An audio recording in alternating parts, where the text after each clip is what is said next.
Who were the influential teachers you had as an undergraduate in Cambridge? Who did you like learning from? It was influential and interesting. The most interesting teacher, I suppose he was influential, was Abram Samuilovich Besicovitch, a Russian emigre. The students gave the talks, and Besicovitch sat in the audience and sort of acted as a compere and so on, and maybe suggested topics.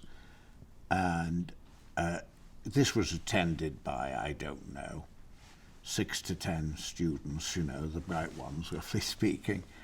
And I got to know Besicovitch reasonably well. He was notorious as a lecturer. Unlike the other lecturers who would sort of drone on a bit, he would every now and then stop and say, "You! What was I going to say next?" And the person would quiver a bit and say something, you know, I don't know what he would say. "You think I'm a fool? Why should I say such a stupid thing?" And so on. But Besicovitch was really very kind. But his lectures were absolutely fabulous, and I enjoyed them very much. Although I may say they were on Lebesgue measure theory. I didn't really have much interest in that subject.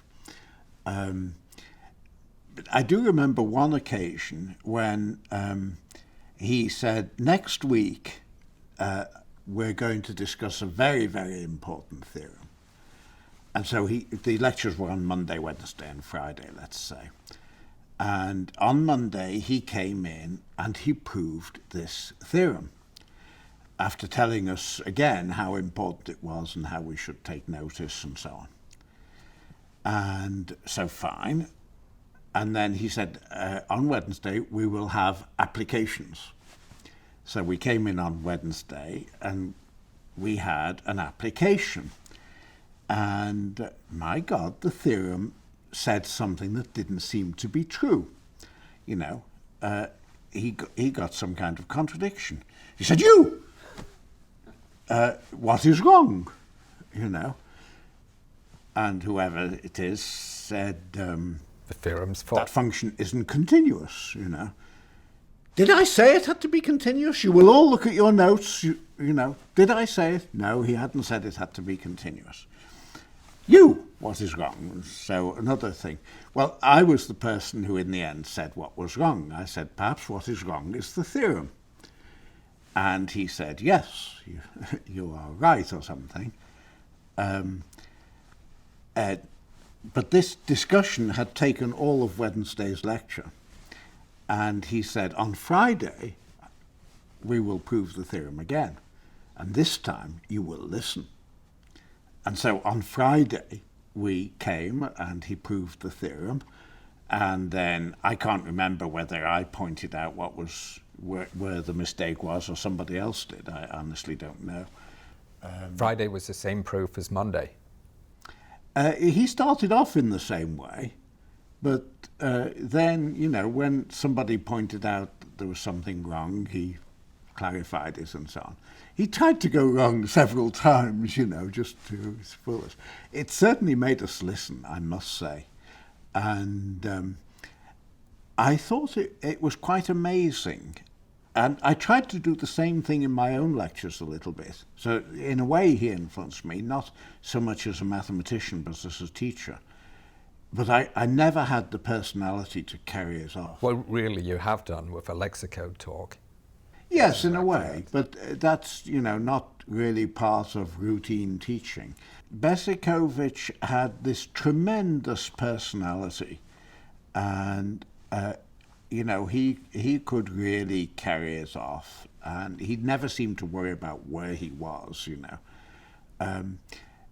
By the way, he had grown up, he'd been to university in Siberia, and it was so cold that they kept sacks, burlap sacks, in the lecture room, a great heap of them. And the students, as they came in, encased themselves in these sacks and sat there. And so Besicovitch was used to the cold. So after a time, he would strip off, he would take off his jacket, and after a time he would say, the young ladies will not mind. I don't know whether the young ladies minded or not. And he would take off his sweater and so on. And he always ended up with his braces, suspenders, over just his shirt. And then he would insist on having the windows opened. And the lecture room was freezing. Because Cambridge is quite a cold place by English standards. So he was quite noticeable.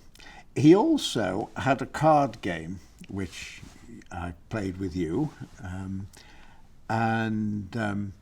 This card game became quite well known. It was said that there were only 2 people who had ever beaten him at this game in the West. It was a Russian card game. But he'd adopted the rules, I think it was. Yeah, he changed the rules a little bit.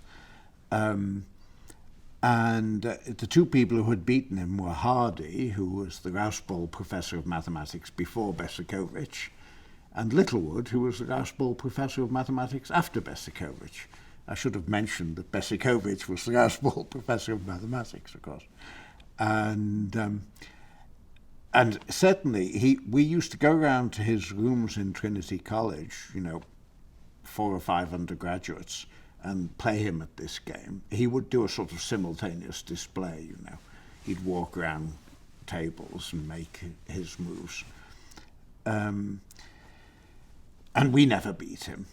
And then he retired and spent a few years in America going around giving lectures in places, and then came back to Cambridge.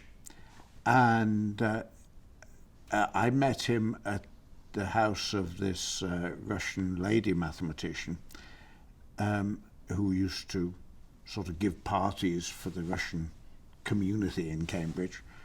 And I played him at this game, and my God, I beat him.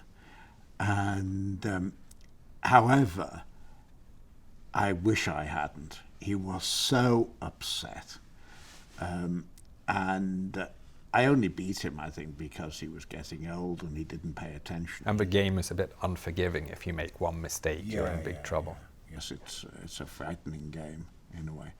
It has the most negative feedback of essentially any game, In other words, it's not a question of making a good move. All moves are bad for you, and you just choose the least bad one. It's a very intriguing game.